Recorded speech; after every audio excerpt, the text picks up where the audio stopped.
So, Hare Krishna, and welcome, dear ladies, to the October Urban Devi Sangha and Women's Discussion Group. A special welcome to those joining us for the first time. If you are joining us for the first time, please write it in the chat so that we can say hello. I promise we're a very welcoming group. So my name is Damodar Priya Devi Dasi, and I co-host this monthly gathering with our dear Rukmini Devi Dasi, or Rukmini Walker, as she's also known, and Surbi Govinda Devi Dasi. However, today, stepping in and subbing for her will be my dear god sister Narataki Radha Devi Dasi. But first, let me introduce our guest speaker for today, which is, drumroll please. Yeah, we know our very dear and own Rukmini Devi Dasi, Rukmini Walker. So I know a lot of us know her, but here's a brief bio for those who are new. So Rukmini is a unique force of change, a catalyst for women's spiritual empowerment, and an ambassador of interfaith dialogue.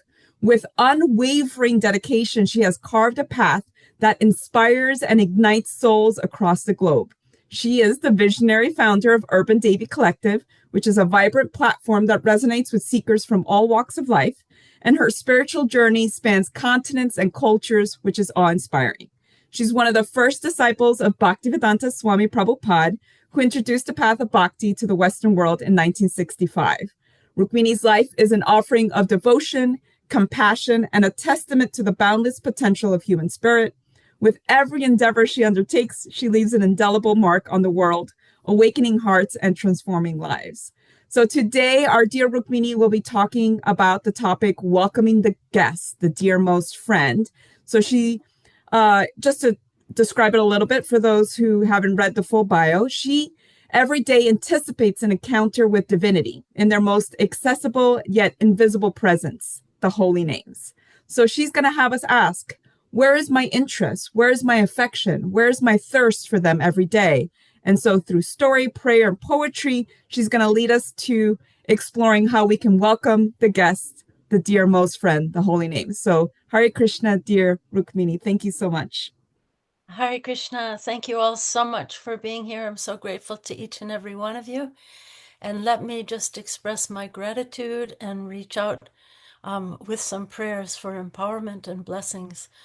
Om Agyan Timarandasya Gyananjana Salakaya Chaksun Militamina Tasmai Shri Gurave Namaha Shri Chaitanya Manobhistam Stapitam Yena Bhutale Swayam Rupakadamayam Dadati Sapadantikam Namaham Vishnu Padaya Krishna Prastaya Bhutale Srimate Bhakti Vedanta Swaminiti Namane Namaste Sarasate Deve Gauravani Pracharine Nirvishesha Sunyavadi Paschatya Deshatarine Vanchakalpatarubhyascha Kripa Sindhu Bhayeva Chapatitanam Pavanebhyo Vaishnavebhyo Namo Namaha Jai Shri Krishna Chaitanya Prabhu Nityananda Shri Advaita Gadadhar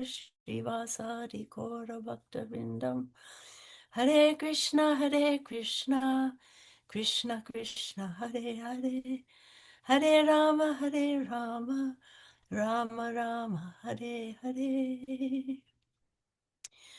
May the entire universe be blessed with peace and good hope. May everyone driven by envy and enmity become pacified and reconciled. May all living beings develop abiding concern for the welfare of others. May our own hearts and minds be filled with purity and serenity. And may all these blessings flow naturally from this supreme benediction. May our attention become spontaneously absorbed in the rapture of love unto the transcendent Lord. Thank you all so much for being here.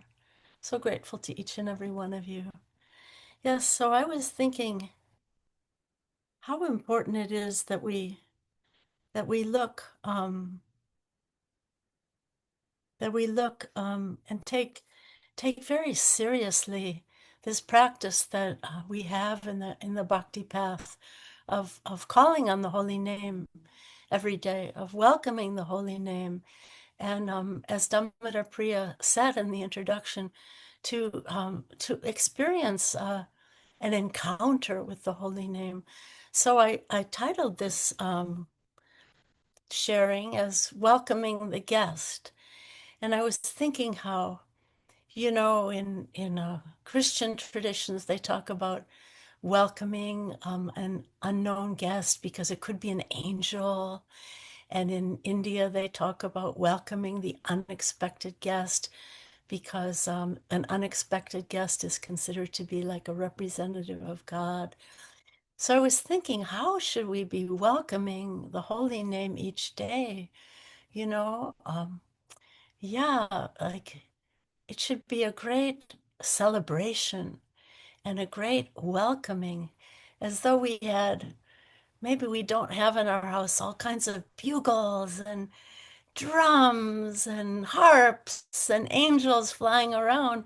But, that kind of a welcoming, I was thinking we should be celebrating this encounter with the holy name and give it our very best, you know? Um, and I wanted to share a little, some poetry with you um, to try to evoke that kind of a mood. So here's one from Mirabai, great Mirabai. She says, I really like her inspired sort of ardent mood of longing.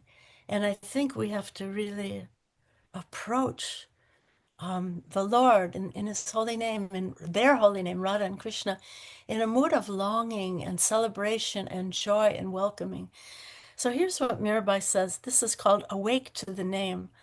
She says, to be born in a human body is rare. Don't throw away the reward of your past good deeds. Life passes in an instant. The leaf doesn't go back to the branch.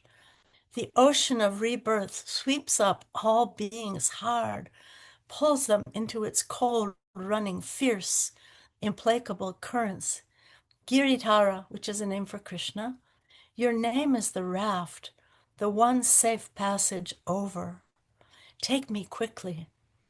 All the awake ones, she says, all the awake ones travel with Mira, singing the name. She says with them, get up, stop sleeping. The days of a life are short. So I'm so inspired by that poem because, you know, she's begging us to take this seriously and to wake up. I mean, so often, I know myself, I can speak for myself. So often I feel like I'm just in doldrums or sleepwalking through my life or going through the things I have to do in my day rather mechanically.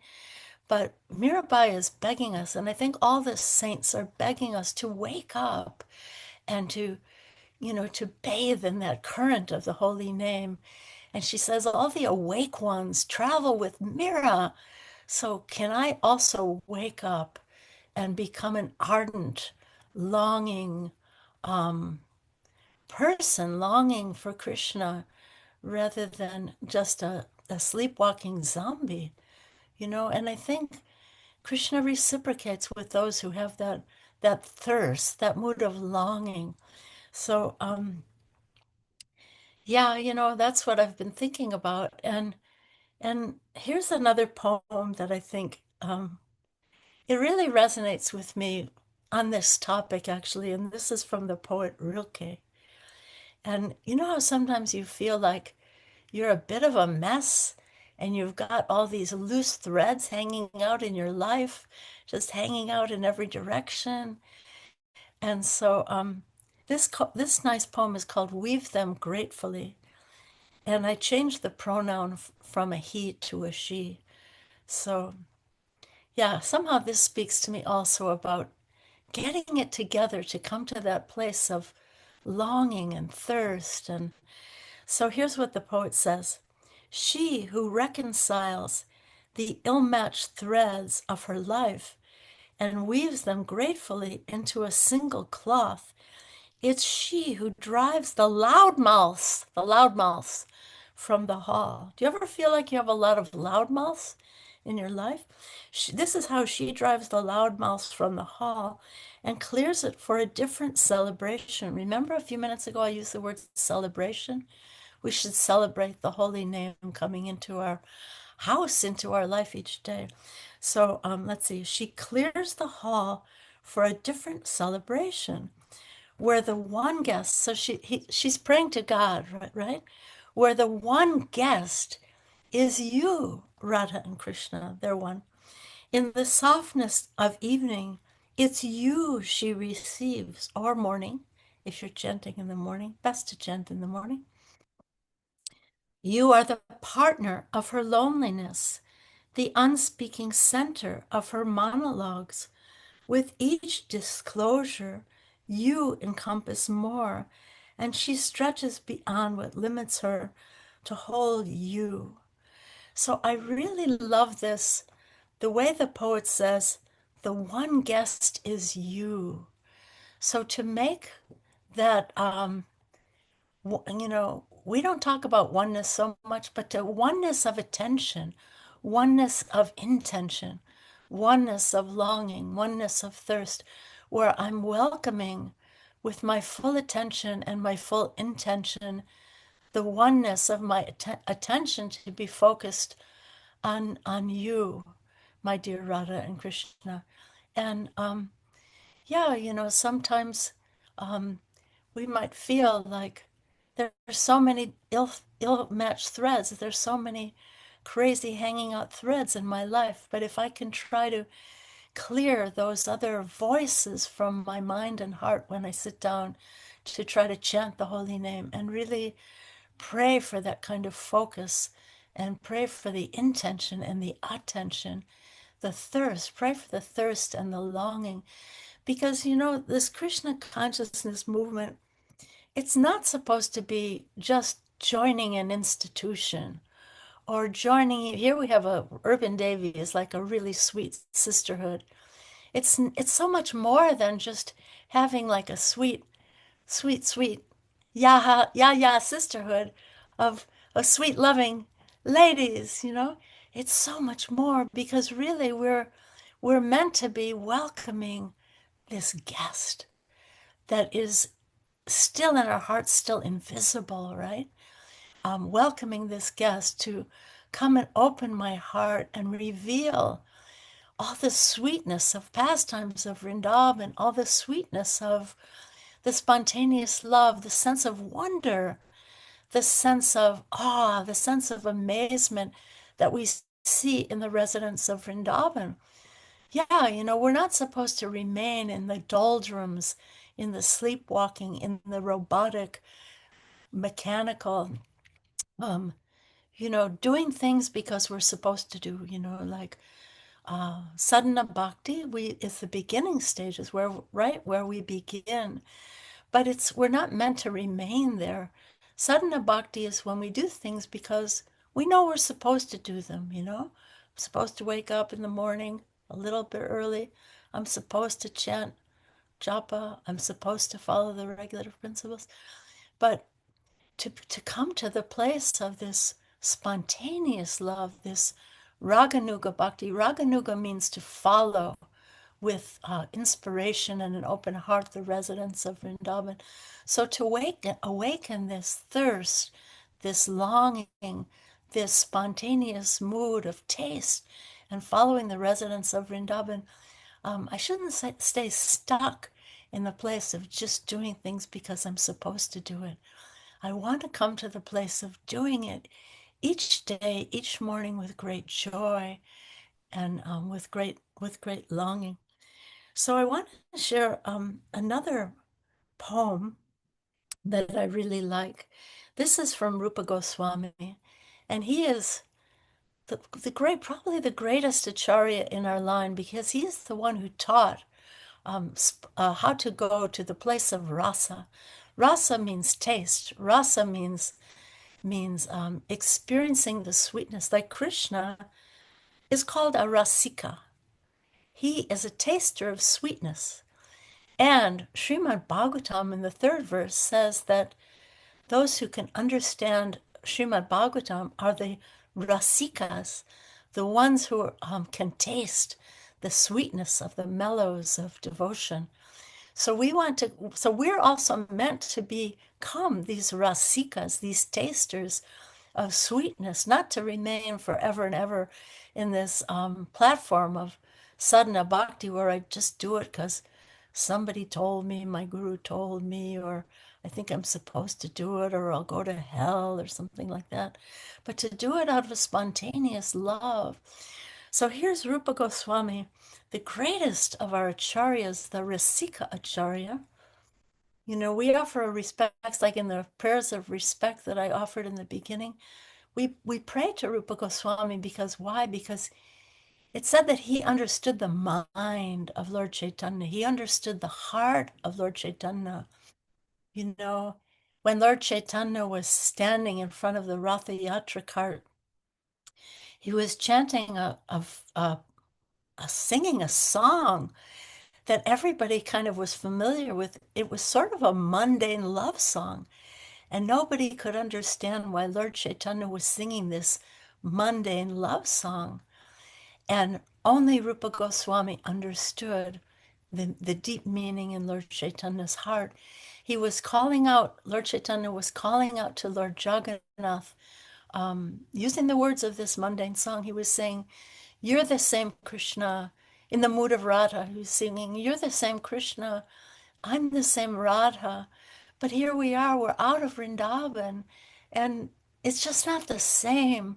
So I just want to bring you back. I want to pull you with the ropes of my love, the ropes of the chariot, right?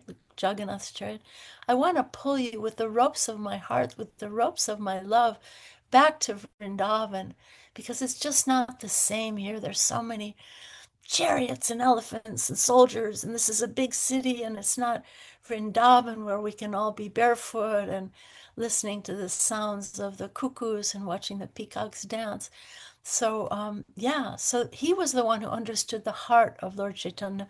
So here's a poem, and I love or a prose piece, and I love it so much because he's speaking in such humility, although he's a failure. And I wanted to speak to that also because, you know, sometimes when we try to chant, we pick up our beads. Don't you sometimes feel like a total failure? I do. Like, actually, today and yesterday, I've had quite a head cold and I've been quite sick. And Damodar Priya reminded me this morning, hey, you're supposed to be presenting at Urban Devi.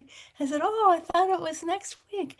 And, you know, sometimes you just feel like a total failure. And here's Rupa Goswami speaking in that mood of humility. And I'll actually, before I share that one, I want to share one from Prabhupada. So there's one prayer to the holy name that I chant from Prabhupada before I begin my japa each morning, before I welcome this most sacred, before I celebrate and welcome this most sacred guest. So once Prabhupada said, praying to the holy name, he said, please give me strength. I have no strength. Please accept me. And then the most amazing thing, he said, I'm trying, but I'm failing. Please accept me. So if you ever feel like a failure, you can know that Prabhupada said this beautiful prayer, feeling like a failure himself. And I think it evokes a bit of a mood of humility when we're feeling like, Krishna, Krishna, help me. I'm a total failure. I can't do this. I'm trying to welcome you into my heart and into my home, but I'm just failing today.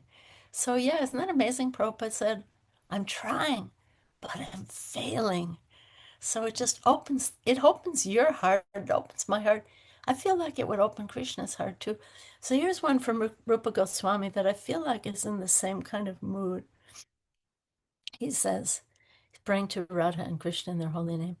Although I am the lowest and you are the highest, although I am a fool and you are the greatest philosopher, although I am wicked, he's calling himself wicked, wow, and you are the most saintly.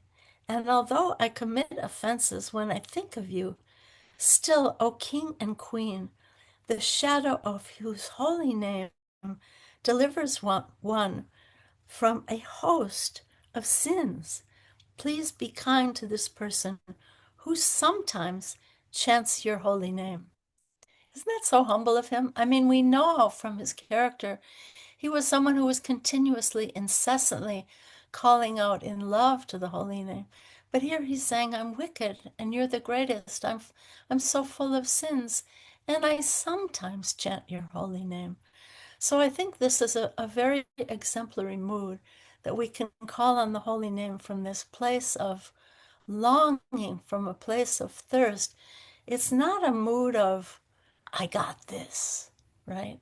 It's not a mood of, I got it all together. No, it's a mood of longing. It's a mood of separation. And this mood of separation is actually considered greater than the mood of union. Um, yeah. Here's something about rasa.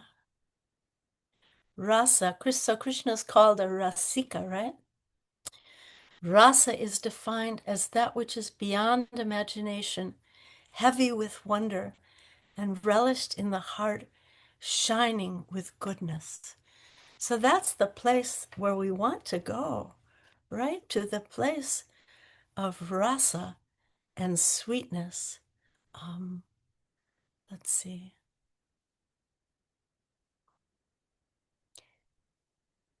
Here's a nice quote from Srila Prabhupada's guru, Srila Bhaktisiddhanta, also speaking about helplessness. This one's very beautiful. He says, from Krishna, that intense separation will be felt only when one feels helpless and shelterless in this material world. Wow. Helpless and shelterless in this material world. And such helplessness and shelterlessness is the outcome of sufferings and pangs of this world. You know how sometimes we always want to be enjoying, we always want to be having a good time, we want everything to go our way. But you know how we learn so much more when we've had some challenge and we've had some suffering. He says, thus sufferings in this world are the real friends of the living entity because they actually help our heart cry for Krishna. So, yeah, when our heart can be cracked open, when I'm feeling, Krishna, I'm so useless.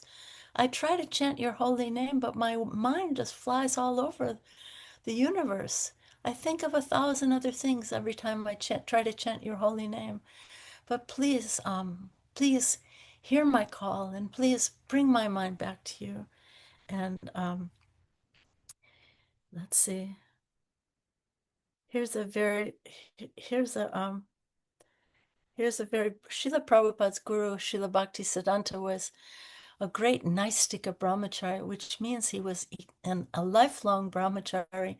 He never was married. He never had any relationship with a woman, and so he was very intense. So he says,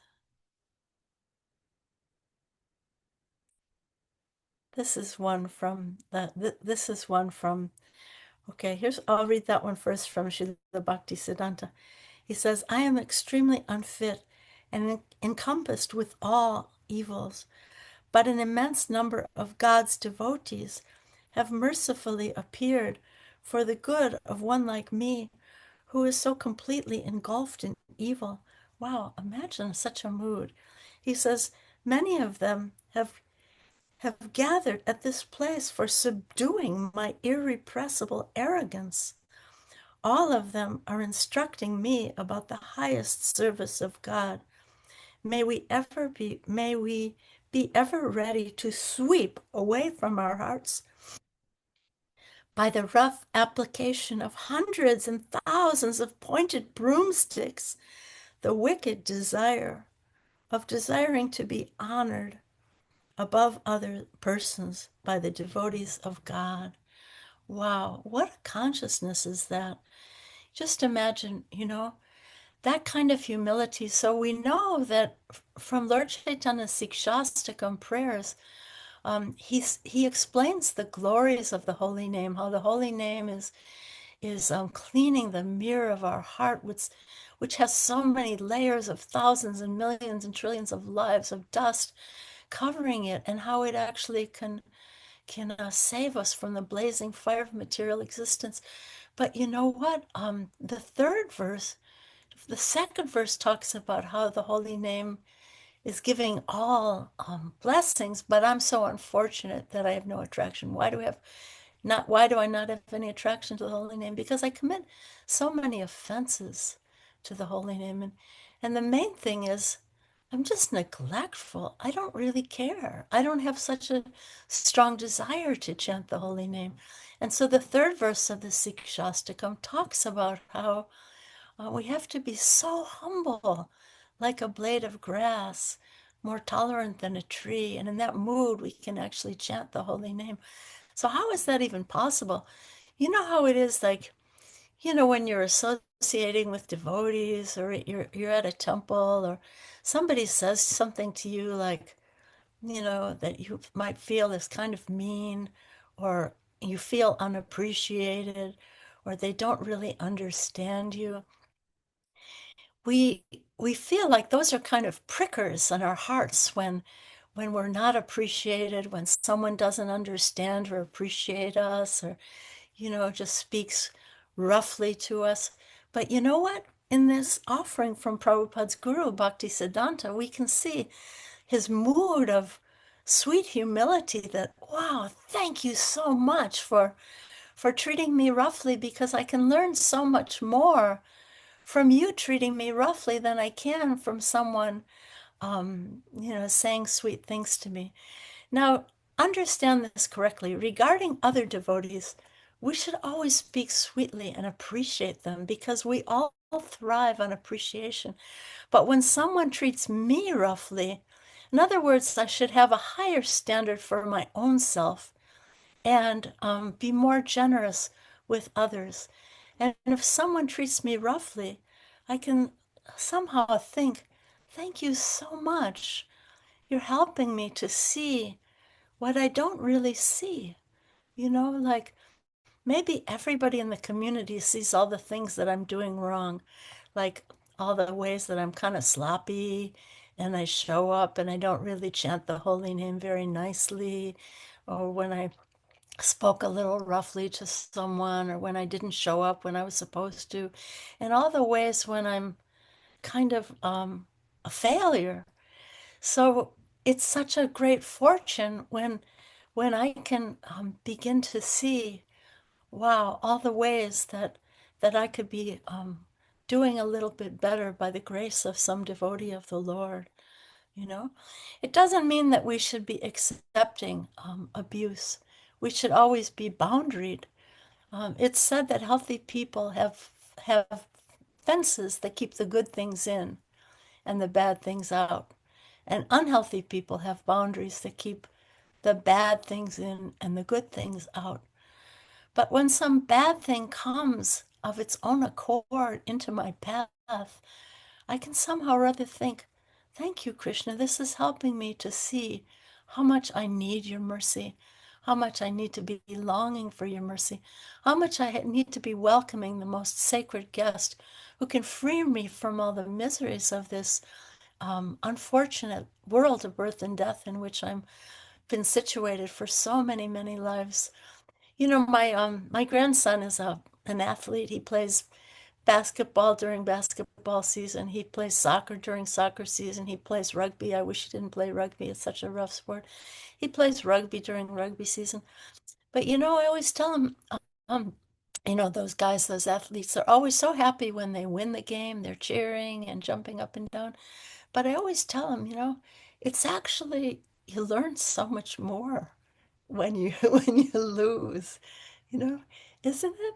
And I think it's an interesting reflection, when someone gets the raise that I thought I was deserving, or when someone says something rough to me, or when someone doesn't appreciate what I was trying to share. we actually can go deep in our hearts and learn so much more at those times. Um, Here's something from Sri Harinam Chintamani, which is Bhaktivinoda Thakur's it's kind of a novel that he wrote of Lord Chaitanya speaking with Haridas Thakur, who was the Acharya or the great teacher of the holy name. So here's some nice instructions about chanting the holy name from Haridas Thakur. He's speaking about a devotee. He says he will always be praying to the Lord that he will chant clear, attentive rounds with the mind fixed on Krishna. For one cannot accomplish, for by oneself, on one's own, one cannot accomplish anything. Krishna's grace is necessary to cross the ocean of material existence. Being anxious in heart, one should beg for mercy. And because Krishna is merciful, he will help. Whoever does not try for that mercy is very unfortunate. So, how do you like that? He's saying that we should be trying, we should be crying for that mercy. And what if I chant one mantra and then my mind flies off to the laundry or all the phone calls or all the emails or all the work assignments I need to do? Then I should cry to Krishna, please pull my mind back because you are my guest. I don't want the other loudmouths in the hall. I just want you as the one guest, and you are the partner. You are my partner in this endeavor. And I want to hear you. I want to see you. You're so invisible to me. Why are you so invisible to me? Because I'm so unfortunate. So here's something that I really like. This is from an Islamic poet, Hafez. He says, don't surrender your loneliness so quickly. Maybe you feel like I'm such a loser, I'm a failure, I'm so lonely in this chanting of the holy name. I don't hear Krishna, I don't see Krishna. When is he ever going to reveal himself to me? Here's what he says. He says, don't surrender your loneliness so quickly. Let it cut more deep. Let it ferment and season you. In other words, going to that place of longing. Let that place of crying out ferment and season you, as few human or even divine ingredients can. Like you might season up your khichdi, right? You might put a little turmeric, you might put a little asafoetida, you might put in some, I like to put in a little paprika. So you can season your khichdi, but what about yourself? What about me, myself, being seasoned as no material ingredients can? Let this longing I'm feeling season me as few human or even divine ingredients can. Something missing in my heart tonight has made my eyes so soft, my voice so tender, my need of God absolutely clear. So we need to feel that. We need to feel that need. In one place, Prabhupada calls it the Govinda necessity. Have you ever heard of that before? The Govinda necessity. Like I might think I have so many necessities in my life. I need health insurance. I need car insurance. I need to have a house. I need to have a car. I need to have so many necessities. I need to have some kind of income. But what about the Govinda necessity? Do we ever think of that? The Govinda necessity. Wow. Here's a very nice one that I like so much. This is In the Mood of Longing from the poet Rumi. He's called the nightingale in the orchard of love. So I think we need to cultivate this mood of longing like a nightingale calls out in a mood of longing and a mood of separation. Here's something that personally inspires me. Maybe it will inspire you as well. It says, in every breath, if you're the center of your own desires, you'll lose the grace of your beloved. But if in every breath you blow away your self-claim, The ecstasy of love will soon arrive. Wow. What if I'm not thinking so much about myself, but I'm crying to you, Krishna? Please wake me up from this sleeping. Please show me your beautiful sweetness. Give me one taste of your holy name. He says, if in every breath, if you're the center of your thoughts, the sadness of autumn will fall on you. But if in every breath you strip naked just like a winter, the joy of spring will grow from within. All your impatience comes from the push for gain or patience, gain of patience. Let go of the effort and peace will arrive. Like maybe I'm feeling like, oh, Krishna, I have no patience. Why am I so impatient? But I'm trying to cry. I'm trying to come to the place of longing. I'm trying to come to the place of having a great thirst for your holy name, a great joy for the encounter, a great joy to greet you in celebration at the door each morning and at the door of my heart. You know, maybe I'm longing for patience. I don't have any patience. But he says, let go of the effort and peace will arrive. All your unfulfilled desires are from your greed for gain or, or fulfillment. Let go of them all, and they will be sent as gifts. Wow. So when I let go of all the things I'm trying to achieve, remember, bhakti is not an achieving process, it's a receiving process. So when I let go of all of those things I'm trying to achieve, then they will be sent as gifts. He says, fall in love with the agony of love, not the ecstasy. Then the beloved will fall in love with you. Wow. So there's a pain connected with this longing, right? So fall in love with the pain of that longing. It's not a pain of this material world. It's a pain of longing for the beloved, the supreme divine beloved, right? It's a different kind of agony. Then he says, in every breath, if you're the center of your own desires, you'll lose the grace of your beloved. So this is what I've been thinking, to try to come away from this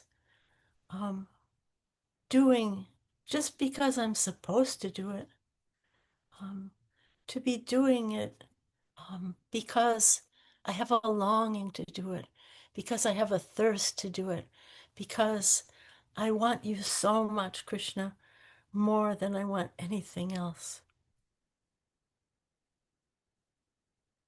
Yes. So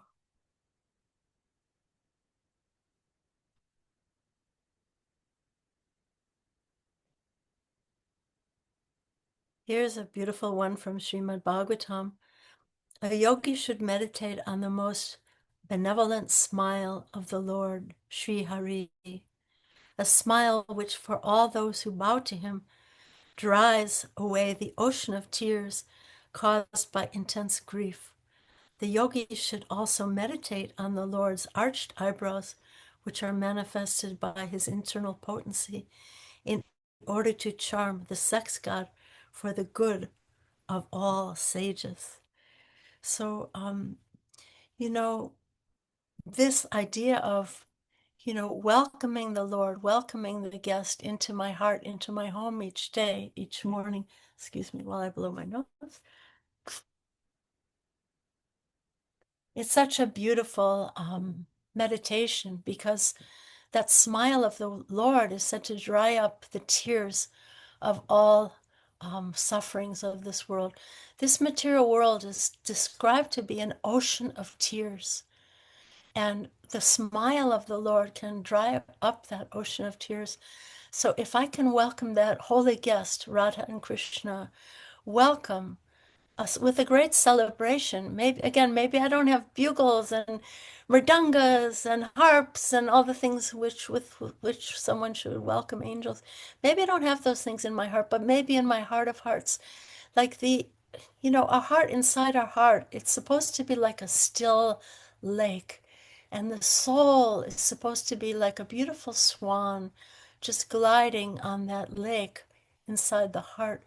So if I can welcome this supreme beloved Radha and Krishna, who are none different from each other, if I can welcome them into my heart, and then, yeah, each time I fail, each time my mind flies away, each time I feel like a total failure, that I can cry to them, yes, I failed once again. I failed in trying to remember you.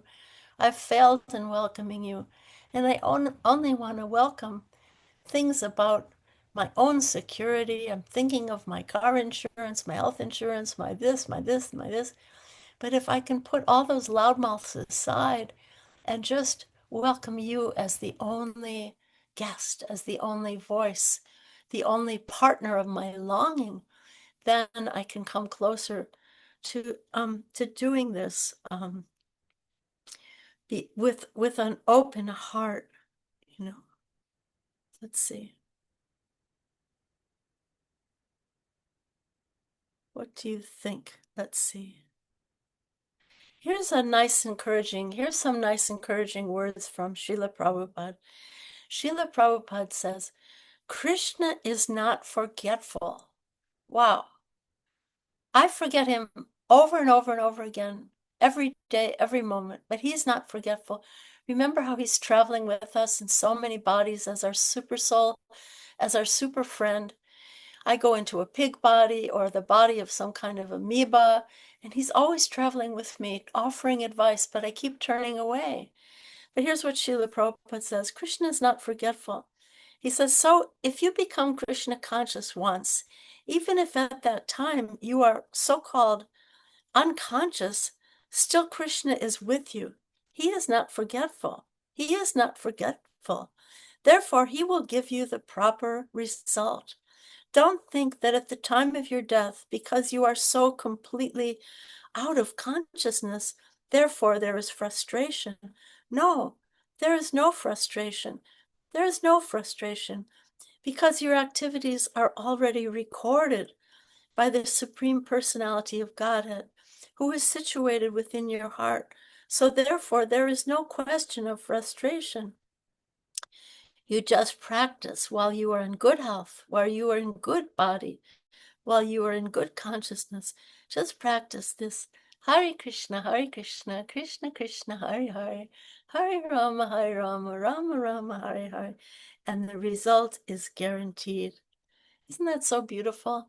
So hope-giving from Srila Prabhupada. So, yeah, these are a few thoughts on welcoming the guest. Here's a nice, beautiful glorification of Krishna. Hello, everyone. Now I can see you well. Here's a nice glorification of Krishna from the Padyavali, that because he is tender with affection, because he promises to make you fearless, think in his holy name, he's promising to make you fearless, because he quenches the anguish of the anguished, because he is munificent, because he withers sin, because he offers a home of infinite fortune. The world should only worship Krishna, the Lord of Sri Radha. And his mere desire, here's a really sweet one. His mere desire turns an ocean into dry land into an ocean, a speck of dust into a mountain into a cloud of clay, straw into a diamond hard bolt of thunder, a thunderbolt into simple straw, fire as cold as ice, and ice into flame. I offer my obeisances to Krishna, who loves to play in wondrous and mischievous ways. So just remember, if I even once give my heart, give my longing, give my thirst, please, Krishna, help me come to you. Let me love you. Let me come one step closer to you. Then he's there and he will always remember you, even though you and I are always failing and always forgetting him from moment to moment. So these are a few thoughts on welcoming that guest, that invisible, unseen guest. And I think we can go to some breakout question. Yeah. Yes. Thank you so much, Rukmini Prabhu. I mean, I just want to thank you on behalf of everyone that we were just sending you hearts. I know you couldn't see them, but we're so grateful for you really allowing Krishna to empower you so that you could be here with us, even if you're not feeling well. So thank you so very, very much. So everyone, I'm just going to share the breakout question before I pause the recording to go into breakout rooms. Rukmini would love us to talk about in the rooms, what voices do you welcome in your heart and home? So I'm sharing that in the chat, but we're also going to see that in the WhatsApp groups. So Hare Krishna and welcome back everyone from breakout rooms. So now is our Q&A and reflection section where is our opportunity to ask questions of our dear Rukmini or to just share any reflections. Is there something that she said or that came out in the breakout room that really inspired you that you'd like to share with the group? So let's see. Please raise our virtual hand or write in the chat if you would like to share anything. So far, Rukmini, we did have some people who had to leave early, and they said thank you so much for the sweet class, that they really felt that sweetness through what you were sharing, and that was really important. Okay, so it looks like we have an anonymous question coming in already. Great, ladies. Like I said, totally fine to send in those anonymous questions. So the question touches upon what you talked about in terms of abuse and tolerance. And they're asking, how can we really understand that better? Like, where do I know the line is being crossed into abuse? And when am I just supposed to stay humble and tolerant? I think is what they meant. Yes. So if you could answer that, please, Rukmini. Thank you. It's a very deep question. It takes a lot of meditation and it takes a lot of introspection.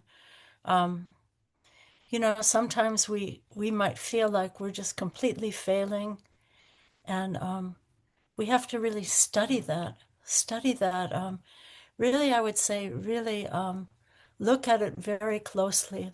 Like, where is the place where I might have crossed the line, or where someone I'm in a relationship might have crossed the line, and where am I supposed to be learning from this, and where am I supposed to be drawing my good boundaries, and to be able to say, no, this is not all right, because I belong to the Supreme Beloved Krishna. I am a sacred, there's something very special about the bhakti path. In the bhakti path, we don't learn that we're born into sin and we're sinners in the hands of an angry God. No, we are sacred and we're born sacred. And our nature is eternity, knowledge, and bliss.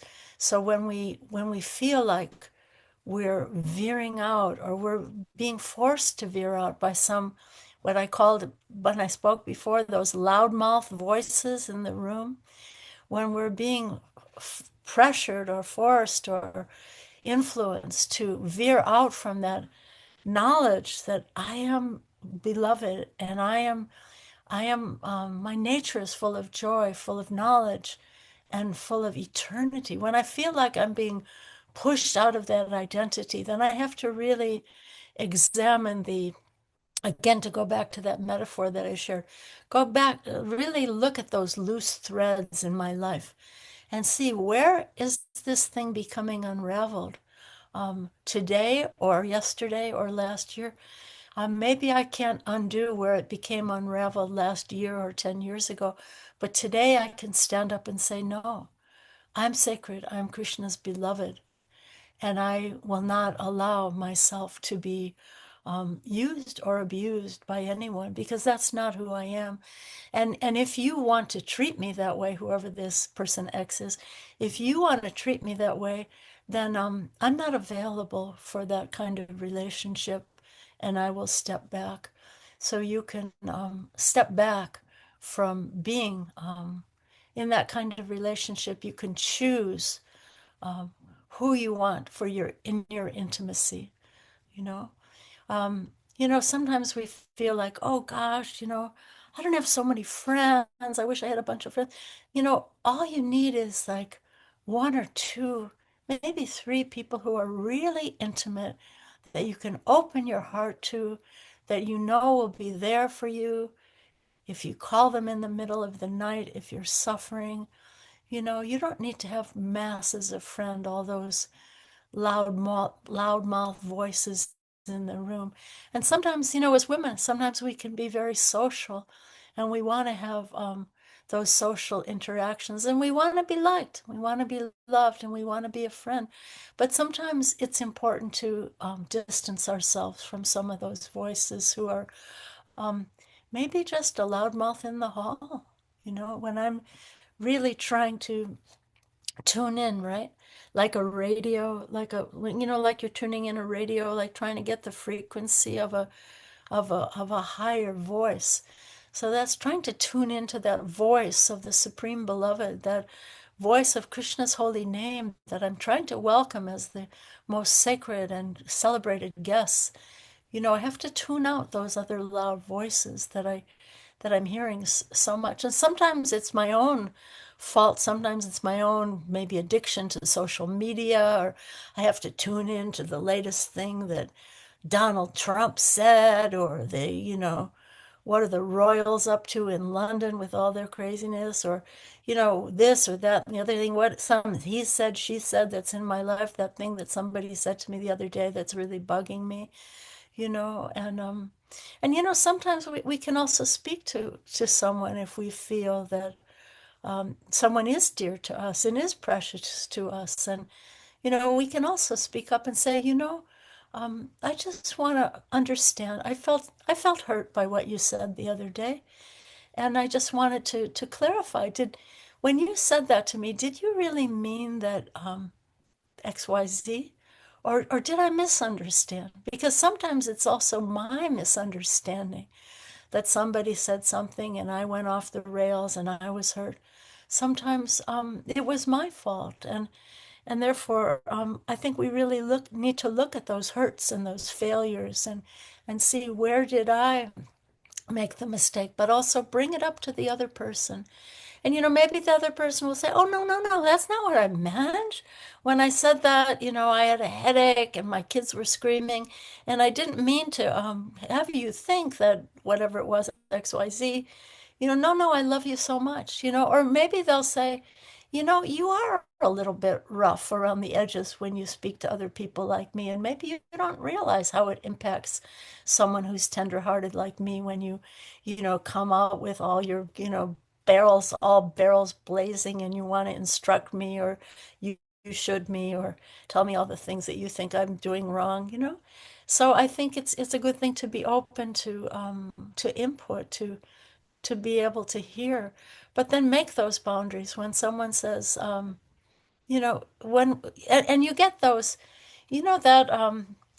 that super soul feeling when you get a little message, that no, no, no, a boundary has been crossed here, and I don't need this person. Maybe I need to have them in my life. Maybe it's my sister-in-law. Maybe it's my this, my that, and they are going to be in my life. They will be at the table at Thanksgiving.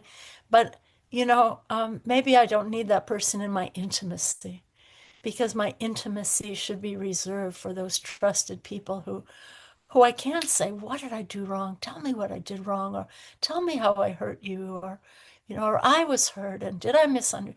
That intimacy is reserved for those rare souls. Is that helpful? Is what I'm saying helpful?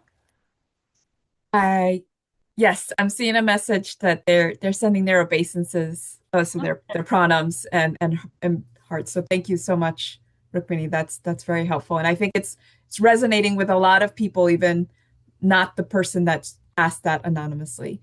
So, dear ladies, this is a really wonderful time. Please raise. Oh, there we go. Shakti Devi Dasi, please go ahead and unmute and ask your question or reflection.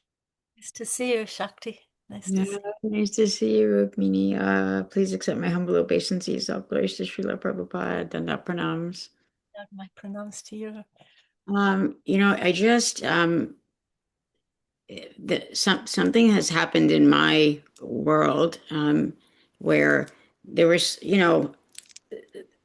had a brahmachari friend and a girlfriend who I was, spending a lot of time like online, and because life is short, but what happened is there were some things they did that were very hurtful on my initiation day. And Special day. Special day.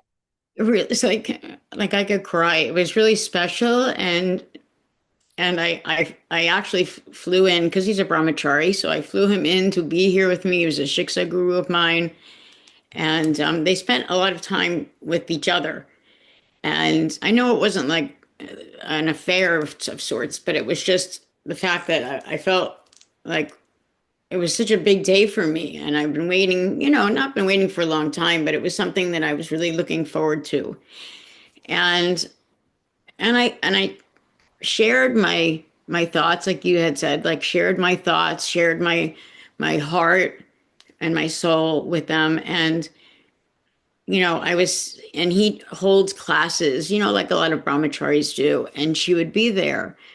And I found myself like not focusing on the Gita or the Bhagavatam. I was focusing on what happened because it really hurt me. Like I can't, I don't know why I'm crying, but like it scarred me. There's some scar. It was really deep.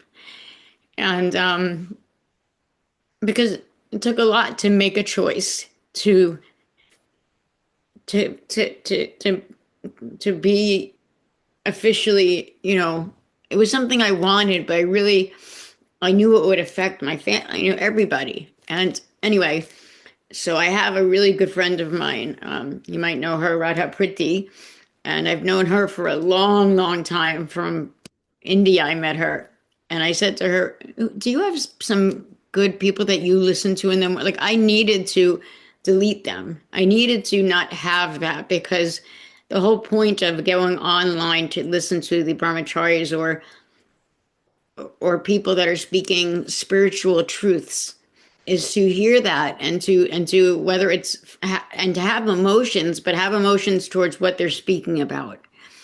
And I feel sad, but I did that today. I deleted them. I just said I can't, like I felt like I was putting myself through this like kind of beating of sorts, right? Like just continuing to be there because it's okay. I've got this. And it was like, you know what? I don't. Like, Thank you. I appreciate, I've been talking about failure and how to study it gratefully and study it imaginatively and study its hidden gifts. So, as you're speaking, I'm looking at other names on this chat for other friends who also have felt, maybe someone I accepted as a Siksha guru, maybe someone who was teaching me that maybe there was some inappropriate something, you know? So, yeah, I think that little voice of the super soul is going to ring true, And sometimes even there's a power, there can be a power dynamic between men and women, I mean, a lot of times we really love this Urban Devi so much and these other, women's sanghas because a lot of times we can kind of let our guards down and just, gather the women. Sometimes there is a power dynamic when it's a brahmachari or a person who's, giving a lot of classes and I'm accepting as a Siksha guru. So it's interesting because in one sense, in all humility, I could think everyone's my Siksha guru. The dog out in the street is my Siksha guru of how to be true to a master. The light of the sun and the moon, the moth, that flies into the fire. Let me love Krishna. In one sense, every living being could be a Siksha guru. But in another sense, I have to be cautious who I accept like that because there can be a power dynamic. And sometimes even with women, you know. So again, I'll just emphasize this, be careful who you allow into your intimacy and whose voices are you going to take as deep resonance and someone that you could ask a deep question like, wow, where did I lose it? What am I doing wrong? Can you help me? So there are people like that, but you don't want someone who's going to misuse your trust, misuse that power dynamic. You don't need those people in your life, you know? So there are plenty of wonderful talks you can listen to on YouTube. There are wonderful friends in your community. If you're not finding someone in your community, you can reach out to someone in this Urban Devi community as well. Because we're meant to be taking our baby steps to be falling in love with that supreme beloved, not to be entangled in craziness that we may be experienced in the material world, but we don't want those voices in our spiritual journey. Is that helpful? Okay. Yeah. Yeah, I know that comes up. What else? So thank you so much, Shakti Devi Dasi, for your vulnerability in sharing that. Thank you so much. And Nartaki Radha, did you have a question or reflection? You have to unmute yourself, my dear. Dear Rukmini, thank you so much for this class. I really appreciate your commentary on the loudmouths in the hallway and keeping them in the hallway so that I can hear Krishna's voice. I did also just kind of want to speak towards these commentaries on boundaries. And one of the things that I really appreciate hearing when Chaitanya Charan Prabhu came into town, I think it was 2 years ago, that he came in and spoke about asking ourselves, at what distance can I associate with this person while still wishing them well? And that helped me to recognize that not everybody is meant to be in my intimate circle, but I can offer respect while keeping my distance. And some of that comes with making sure of how I am responding to others. I can choose to react, or I can choose to respond with a gentle smile and then distance. So it's really powerful when we get those simple messages from people that we look up to and we trust. And I'm also reminded of something that is a bhakti central point, and that is accept that which is beneficial and reject that which is not. So again, we are in charge of what we accept into ourselves and what we choose to leave at Krishna's lotus feet.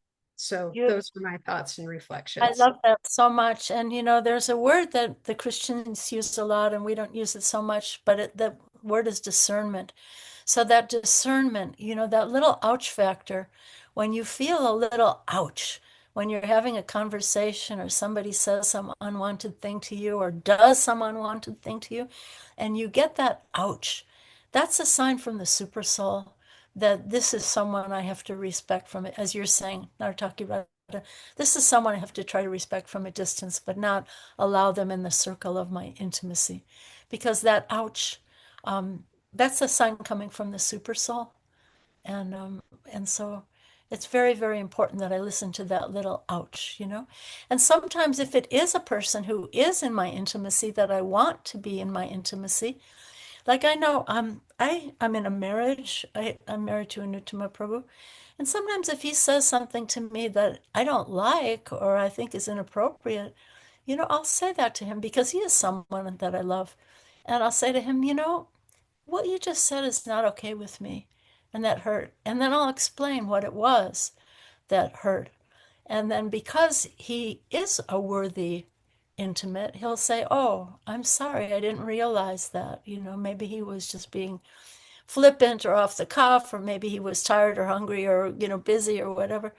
And because he is someone who's worthy, we have to trust those who are trustworthy, right? So because he's trustworthy, he'll generally say, oh, I'm really sorry, I didn't mean to hurt you. So intimacy means we have to be able to have those difficult conversations and bring up those things that hurt. And if someone can't hear it, then okay, this is someone that I have to distance and respect from a distance. Is that helpful?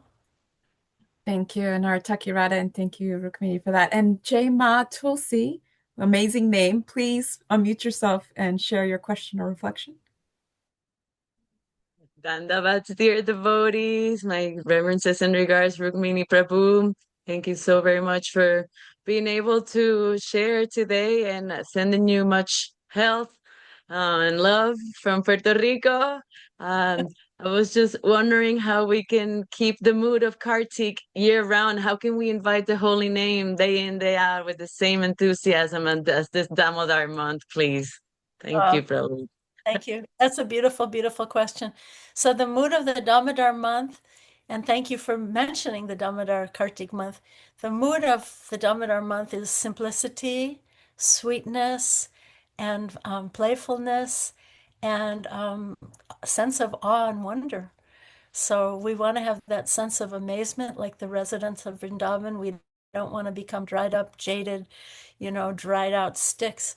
We want to be like, so sweet and loving, like the residents of Vrindavan, like Mother Yasoda. Krishna can do the naughtiest thing, and she just thinks it's the cutest thing. And Radharani, she can pretend to be angry at Krishna, but his sweetness always overwhelms her. So to be simple, sincere, and without ulterior motive. What does it mean to have an ulterior motive? That means maybe I'm listening to someone or hearing something, but I have my own agenda of what I want, whether it's, I want to become famous or popular or rich or gorgeous or, when I have my own agenda, that's so different from the residents of Vrindavan who are just, Krishna, I'm yours. However you want to jump on my back or tease me or play with me and however you want to come closer to me in love. So sincerity, simplicity, and without ulterior motive. I think that's the mood of Vrindavan. And to be amazed, to always be amazed, because to be spiritual means to be amazed. So write that on your mirror in soap or whatever. But to be spiritual is to be amazed. So when I veer out away from that sense of amazement, I know I'm going back into the material realm. I'm going away from a sense of gratitude. I'm going away from a sense of amazement, and I can come back to a sense of thank you, thank you, thank you.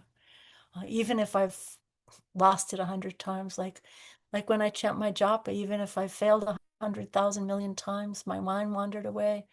But still, I can come back to welcoming that most sacred guest who's playful and mischievous and beautiful and sweet and is just wanting to find a place in our hearts.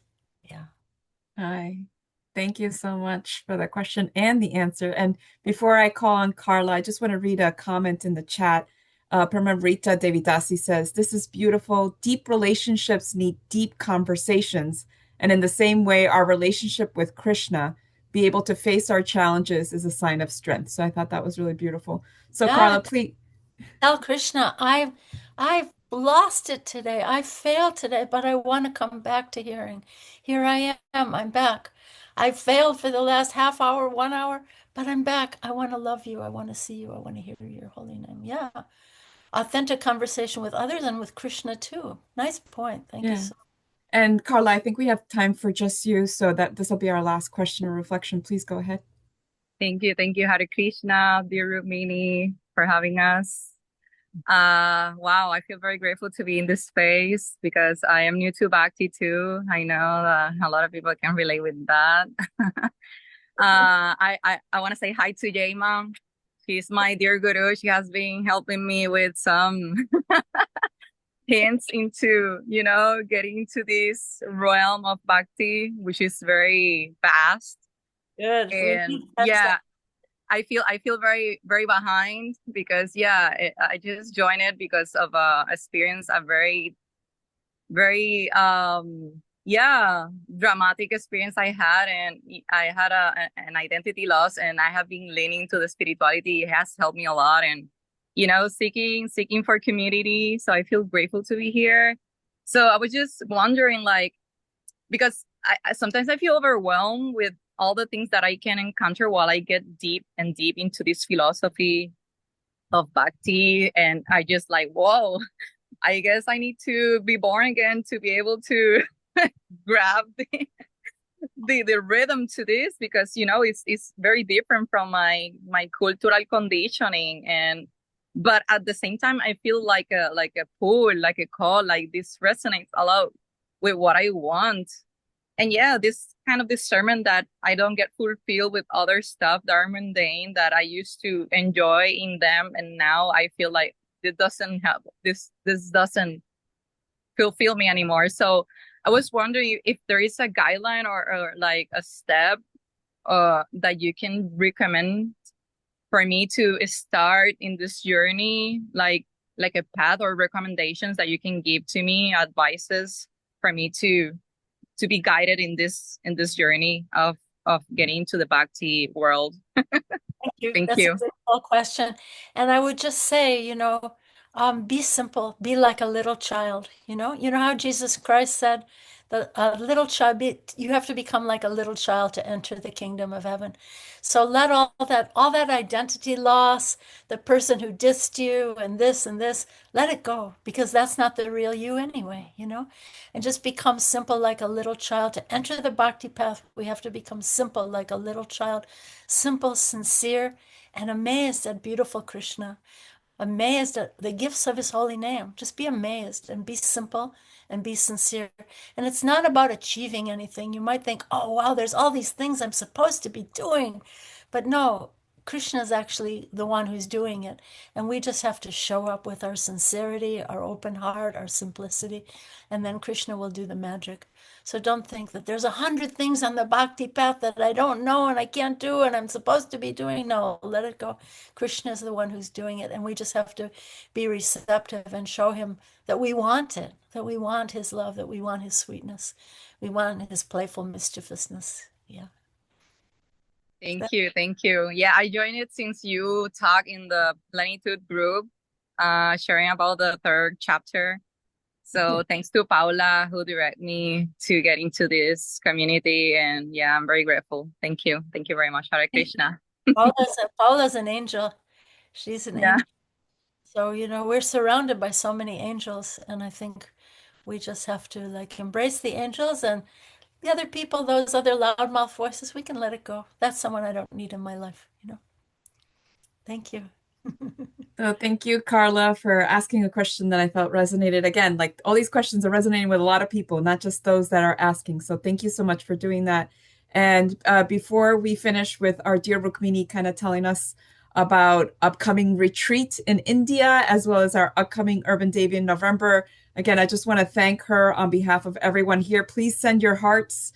Please, either write your feedback in the chat, or we're going to have a survey that'll pop up at the end of the Zoom session. Please just let us know just how much we appreciate our dear Rukmini Devi Dasi and how much we love you. So thank you so much. And please finish us. Damodar Priya, you're so loving.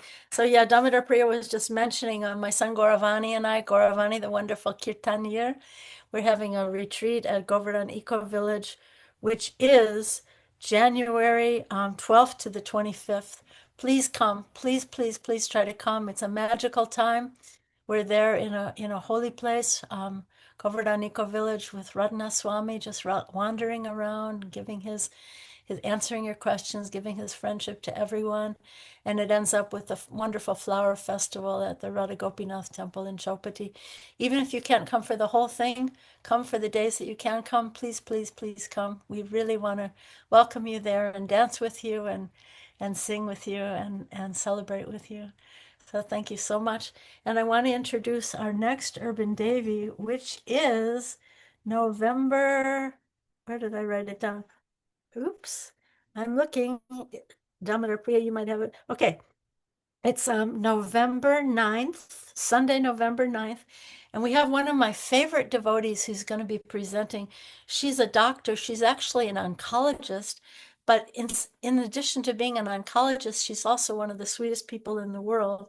So she's going to be presenting, and her name is Kishori Gopi Devi Dasi, and she's going to be talking about reawakening to divine love. And here's a description. She says, we will explore how spirit, connection to God, the subtle body, releasing limiting beliefs and stuck energy, surrender, grief, loss, and end of life, and sanctity, living your dharma, work together to transform our relationship with ourselves, with others, and with the divine, helping us to reawaken the divine love. Through guided meditation, kirtan, and heart-centered reflection, we will uncover practical ways to embody devotion and healing in our bodies, minds, and lives. And so this is Kishori Gopi. I mixed her up with another Kishori Radha. That's crazy. So we have a Kishori Radha Sorry, I'm a little sick, everybody. But Kishori Gopi is actually a wonderful, she's a spiritual teacher and healer, end-of-life doula, and she lives in Vermont. She's also one of the sweetest people in the world. And she is not a medical doctor. That's someone who's coming up in, I think, February. So excuse me for being a little bit of a failure and messing this up, but I think you'll really appreciate hearing from her because she's an angel and she knows how to guide us through sacred and even mundane spaces. So please call Rukmini Prabhu, I don't think you can ever be a failure in all of our eyes. You're just so excited about all the speakers that we have coming up that you just can't help yourself to like announce people early. So please, we love you so much. Thank you. Thank you for forgiving me, and thank you for all the unconditional love. Haribo.